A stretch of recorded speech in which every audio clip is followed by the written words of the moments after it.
বছর হাঁটছেন, এখনো হাঁটবেন। আমি চেয়ারম্যান, আমি উপজেলা চেয়ারম্যান, আমি মেয়র। ওই খেলা খেলতে দেওয়া হবে না।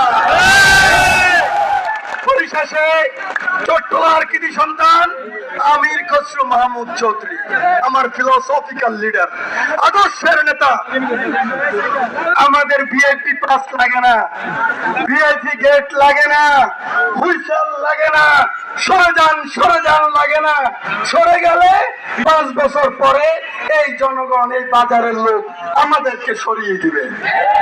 সেই কারণে নেতাকে বলেছিলাম, 6 বার লক্ষ্মীপুরে এসেছে, এনে চৌধুরী সাহেবের সামনে বলেছিলাম, আপনি রামগতি কমলনগরের সিট, আপনি এমপি। আমাদের বন্ধু খায়ের ভুইয়া বিপদে পড়ে বলছে, আপনি আমার এখানে করবেন। তাহলে 3 সিটের এখানে